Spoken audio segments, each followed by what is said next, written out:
No, I think it's the legs. It's not the bike actually. the bike helps marginal. If you are up there, then okay. I'm not up there. But it helps. Okay. But I think ultimately it's your legs lah. You need to train. You need to whatever. You can't just be a new cyclist and then I buy the most expensive bike, hoping to like just go damn fast.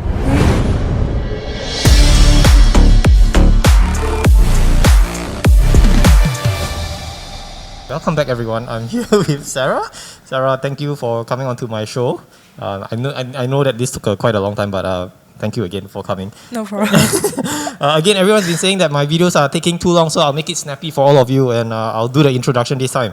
So, Sarah, you competed in track and road racing as a pilot for tandem cycling. So, tandem cycling is those bikes with 2 seats. 2 seats, 2 person, and something like the one you see at East Coast Park lah. East Coast Park lah, yeah, that's the one my wife always asks me to go. Oh yeah, but then that one is damn heavy so the one that I ride in is like made of carbon. Yeah. We talk about that, and that was back in 2017 and 2018. And this was in the ASEAN ParaGames and Asian Games. And also, you started cycling in 2015 after a road traffic accident. A lot of things going on for you. Oh yeah, but thank God everything didn't go bad since then lah. I'm curious. So what happened to that accident? Why did you start cycling after that? Okay, actually prior to that I was doing triathlons. So just doing like cycling on the weekends lah. So weekend warriors lah, like a lot of people. Like me lah. Yeah. Okay. So I was just like doing weekend rides. Then after that I decided to like sign up because they were looking for female riders for the national team. So I went to do a trial, and then I managed to get in. Yeah. So then I concentrated more on cycling since then. Oh, okay. Yeah. So what was the accident again? I got hit by a car. So the car actually turned right at a cross junction at Lower Pierce. Okay. Yeah. So the car turned right and then went straight into me. Oh shit. Yeah, it was on Christmas Day lah, and I was going for a Rafa ride. Yeah. Was it a very bad accident? Broke couple of bones. Had contusion and concussion and stuff lah. And yet you're still cycling? Yeah, I think after that I decided, okay, I'm just going to get a bit more serious. Okay, and tell me about the ParaGames and that tandem cycling. Okay, so I don't know whether you know Kim Ming.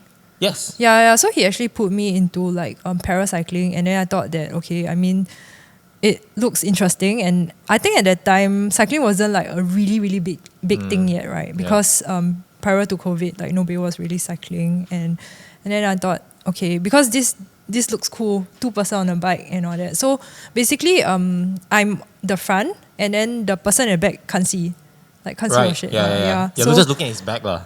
Yeah, so he's just the engine, so he's just like cycling. So because I'm able to like see for that person, so there's this race. Actually, a lot of like retired pro cyclists do tandem cycling. I never knew that. Okay. Yeah, in the Olympics and stuff. Right. A lot of them retire and then they do this race, and then they still can continue competing at a like high level.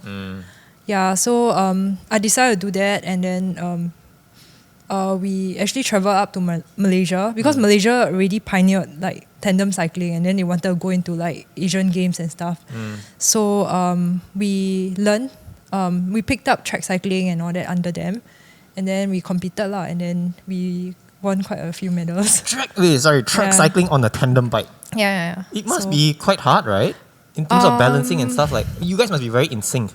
Yes, because it's like the same gear, so it works the same as the East Coast Park bike. So you need to cycle together. Yeah, I'm in front. And so if you're much faster than the guy behind, he's like, pedaling as well, right? Yeah. Wow. I don't know whether you tried like being behind before, but it's quite scary. Yeah, because you can't see anything in front. Yeah, you can't see it, and then you cannot control. If the person in front is like damn strong, then he'll be like pedaling faster and harder, and then you'll be like, what the heck? Well, let's move on to the bike. Sure. Argon 18 Sum.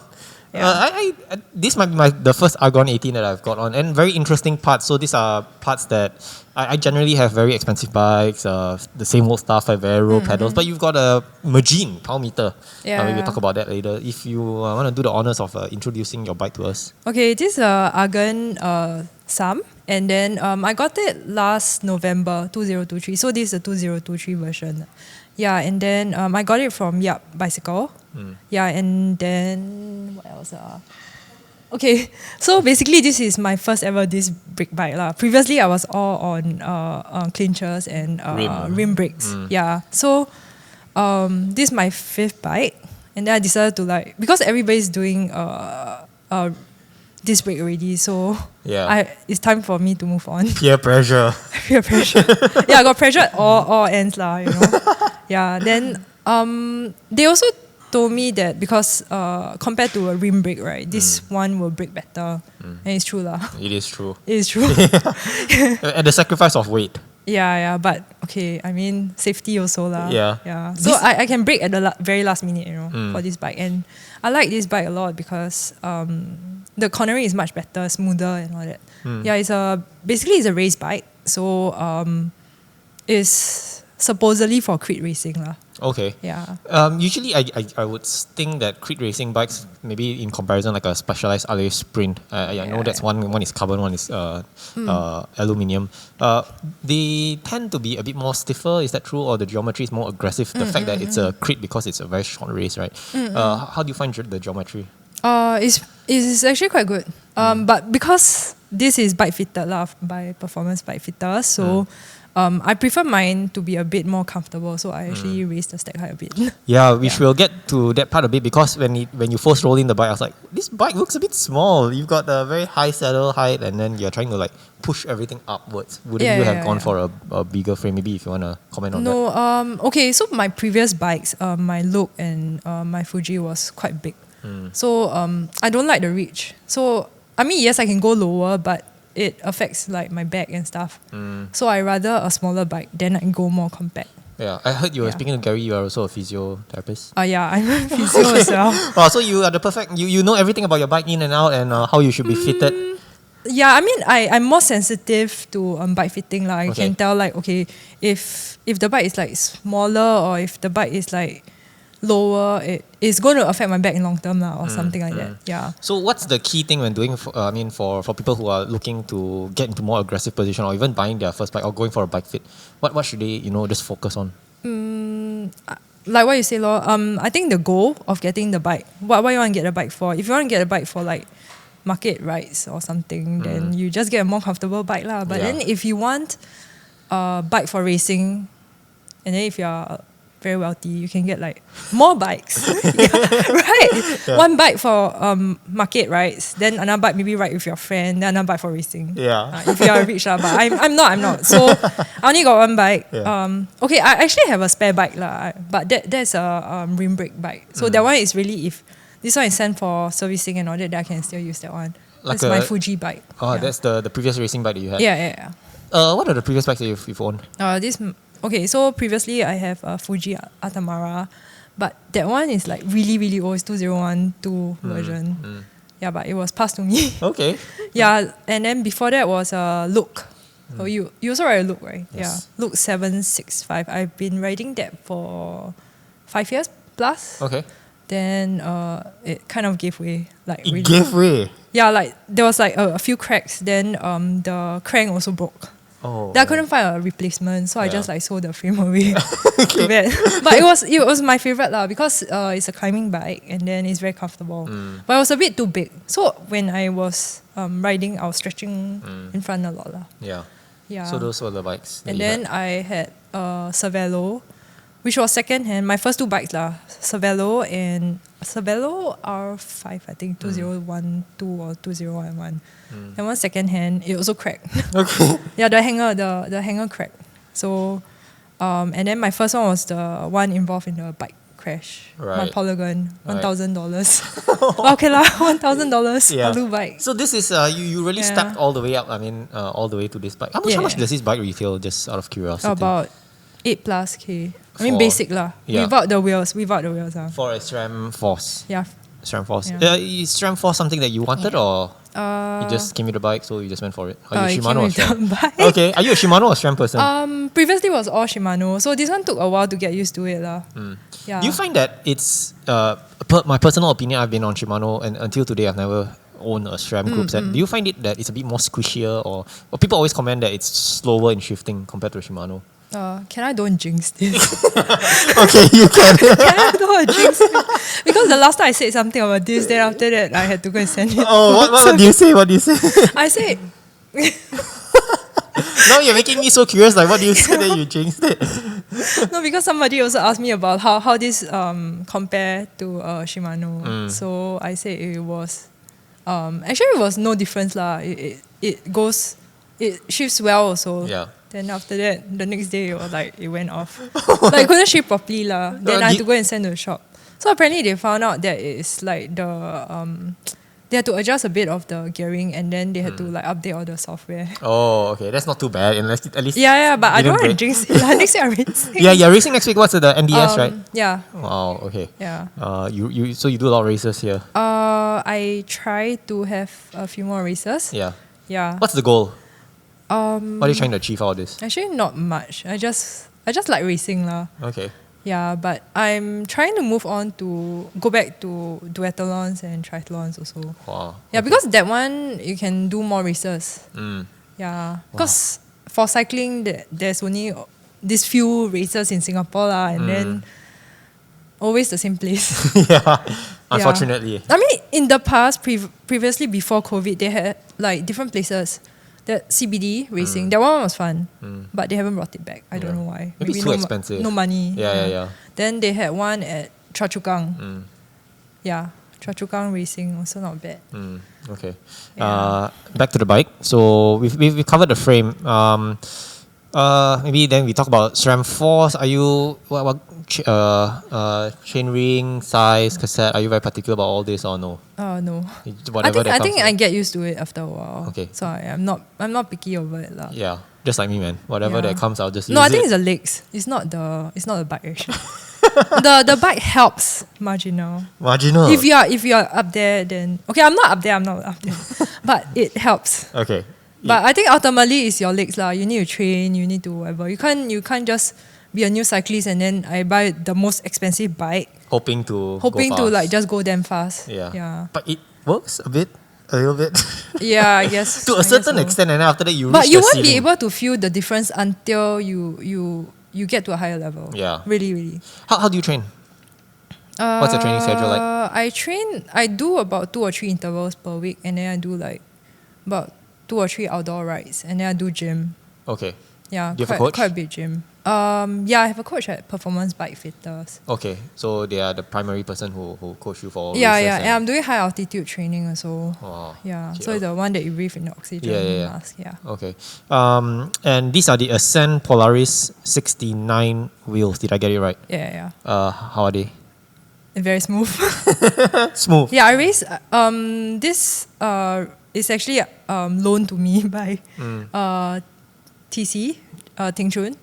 Yeah, and then he got the 69 Polaris 69, and then it's only for racing lah. So when I'm not racing, I'm not using it because I want to preserve it. Okay. Yeah, okay. because there are some people who just buy for like normal use or their own like weekend race. Yeah. A weekend race. Yeah, you know what I mean, right? Weekend race. Yeah.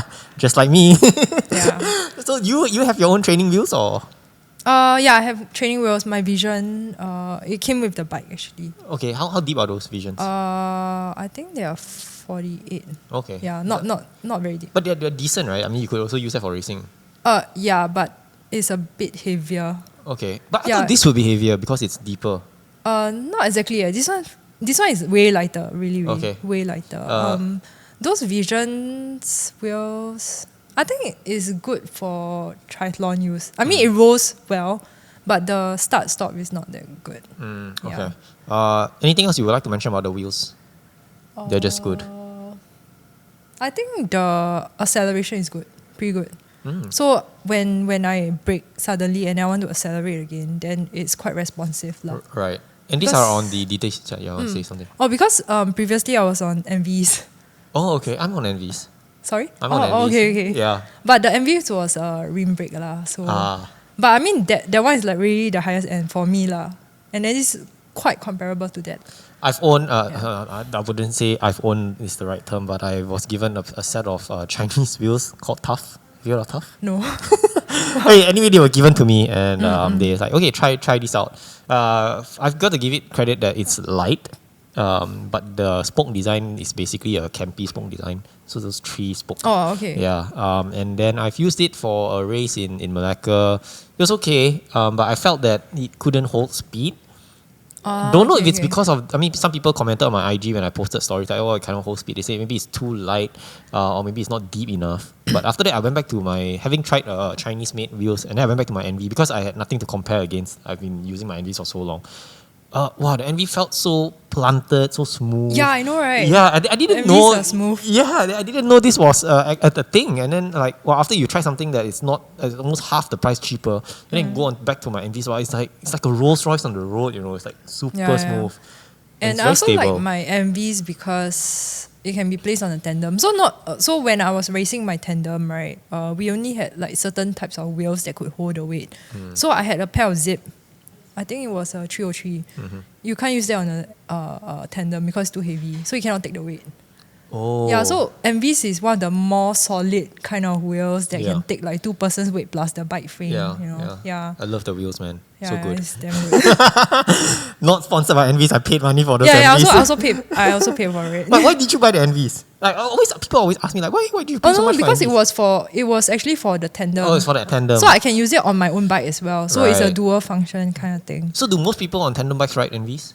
No, I don't think so. Okay. I'm not sure what wheels they use actually. Okay. Anyway, Envy's the best. Envy sponsor me if you want to sponsor me or sponsor Sarah. Okay, then the frame is a XS and you are 170. Oh no, sorry, S. It's a S yeah. size. Yeah, and then 170. 170 and yeah. Yeah, a lot of people will say that it's quite small, right? It I looks don't small. know. It looks small. You But said M couldn't fit you, right? M couldn't fit me. It's a bit big. Okay. Yeah. And was this the size recommended by the fitter, or it's you knew that you only can go S? It was recommended by my mechanic lah, like the people at Yap. Okay. Anything else? Oh, okay. Let's talk about the power meter. This is the Magine. Yeah. Why a Magine power meter? Previously, I was also on a crank arm power meter. Was on Stages. I don't know where you all heard of Stages. I've heard of Stages. If you're like old school like me. Yeah. So because a lot of people are using pedal power meter, but I feel like it's very flimsy. I mean like when you're pedaling, then you're just afraid of putting a lot of force and a lot of weight on it because you might just give way, right? Yeah. Whereas for the crank, right, you're not like directly putting force onto it, so it feels like more solid. It works if you have one bike. So I know people who buy crankbase because they got multiple bikes. Sorry, They no tend money. to- I no money. I also have No a space crankbase. also. Yeah. But do you find it accurate? Or there's nothing against for you to benchmark? So you No, actually it's quite accurate. Yeah. don't? Okay. It's a dual-sided power It's meter. dual-sided. And so far, So good. far, it so works. good. So far, so Would good. you recommend it for people who want to get power meter? Yeah, I mean, if you have one bike and you don't want to swap around and all that, then yeah, just use it lah. Okay. Yeah. Anything else? I think how long have we been? 80 minutes. Okay. Anything else you want to talk about your bike? I like the color. I mean, currently for Argon Sam, right, there's only 2 colors. One is silver and one is red. Why do they only have 2 colors? I don't know. I'm hoping they have more colors, Yeah. but they don't. Okay. Yeah, So- but luckily there's a color that I like. If not, then I need to consider hard to I really want to buy. Yeah. And the weight, by the way, Yeah, it's a bit on the heavier side. Yeah. we're looking at 8. With the stock wheels and everything stock, right, it's about 8.9. Way heavier than most people. I don't think it's 8.9. Are you sure? It's about 8.9 is 8.9. really, really heavy. Yeah. Okay, 8.9. We'll give it a weight test later. And you have a Garmin computer as well. This one looks a bit of an old school computer. Garmin. No, this one is a solar. Oh, no power wonder. one, yeah. Okay, why did you The get a solar? newest one. It was actually sponsored. Wow, okay. What are you looking at when you're racing? You looking at power or? Yeah, I train with power. I think that's the main thing for now. Okay. Because in the past, it's like, speed, distance and all that, but then it's not like really measurable. Yeah. So power most of the time. Power, lactic testing. So I do lactic testing with performance bike fitters. Yeah. And then I know like how long I can hold at that low threshold. Yeah, so I think one person asked, how can he get into road racing? How can he start? I think you need to be comfortable in group riding first. So you can find a group to ride with, and then from there, if you are really comfortable, then you can go into like, you can try to go into like the faster groups, like friends of friends. You just ask. Because once you're in the cycling scene, especially now, because a lot of people are into cycling and all that, or you can just DM any groups on Instagram, and then you join their rides, and then you see whether you are comfortable in group setting when cycling before you actually go into racing lah. And then you can try doing Zwift racing. Okay. So Zwift has like online races, and then you just join the race, and then because it simulates like real road racing, so you get like the power surges and stuff like that, and then you add those two together, and then you can decide whether you want to try road racing or not. Yeah, Because I mean there are races in Singapore lah. Yeah. But, maybe it's only like 3 or 4 per year. I think the only way is just sign up lah. Just sign up, get yourself into it, and then you decide. Just do it the hard way. Yeah, but I mean, then you also don't want to get into any accidents. Yeah. So But I think racing on like a real race compared to your weekend group race is totally different. Like everyone is just trying to, cross the line the fast. well, I mean, some group rides are a bit dangerous lah. Can we name which one? Just kidding. Certain timings, at certain timings in the day, in the At morning, certain places. At certain places. Sounds like almost every other. If you know, then you know. I think I know which one. Yeah. Okay. So yeah, because I'm so sorry I lost some of your questions, but I have the help of technology called ChatGPT. So ChatGPT has some questions that I think are quite interesting. What are your favorite features of the Argon 18? Okay, so for my favorite features, I like the color. I like the smoothness during cornering. So it's quite stiff. So when I corner, I don't really have to like shift the bike a lot to corner. So I think the stiffness of it, actually I can feel it compared to my previous other bikes that I've ridden on. Because I rode on like quite a few bikes previously. Yeah. Does it hold speed well? Okay, I think the speed wise, right? Well, I think with these wheels, definitely yes. So without these wheels, a bit questionable. I think the wheels play a bigger role actually. I think. Yeah, just getting deep wheels will help you quite maintain the speed.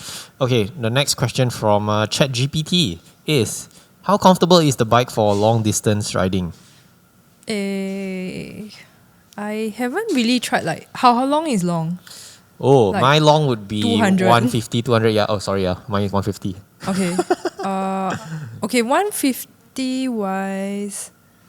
Actually, for this bike, I haven't really tried 150 at one shot, so I cannot tell. Maybe max will be 120. Yeah. I think 120 is okay. I mean, because there's a bike fitting done also.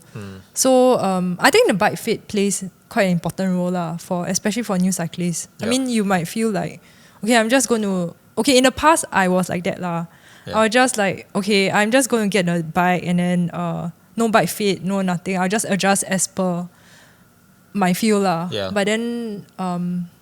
because now I'm a physio, roughly I know the geometry and all that, leg length, discrepancy and all that. So I think it's still best to have someone fit it for you, someone professional to fit it for you. Yeah, and I realized that a professional bike fitter is also important because, especially if they have race experience Yeah, so that would be important because if you want to race, right, you need to fit the bike properly so that you can like race at a more with more advantage I would say.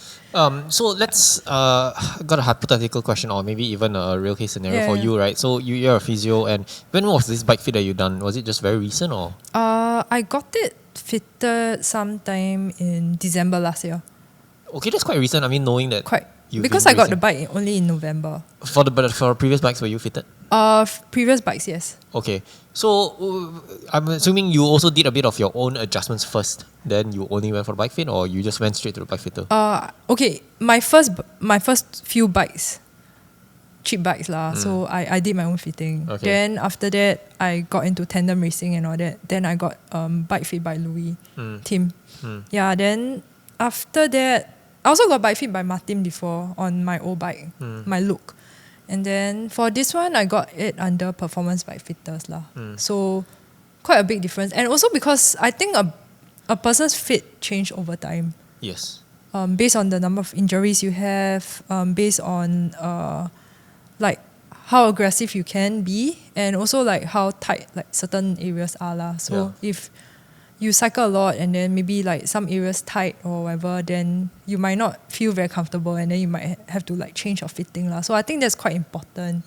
Because ultimately, if you are looking into racing long term, or if you are looking into cycling long term, right, you don't want to sustain any injuries. Or like long term, like things like slip disc and all that. So therefore, a bike fit is important, and also like strength training lah. I advocate strength training a lot. So just going to the gym. Yeah, going to the gym. Okay. Yeah. So I think the reason why I asked that question was so like for me, I only recently did my bike fit with Gary. I was a very long time non-believer of a fit because I'm only a weekend rider. So I would do my own fit, watch YouTube videos, see how it's done. Then there are a lot of things that I couldn't do, such as like the leg length discrepancy that I couldn't identify with myself. Yeah, you cannot like I mean you can measure yourself lah, but it's going to be damn hard. Yeah. So for you, right, when you did your own fit and after you went to the bike fitter, what were some of the key takeaways like you couldn't have done for yourself, or you missed out? Like, oh, okay, I didn't know that this was an issue.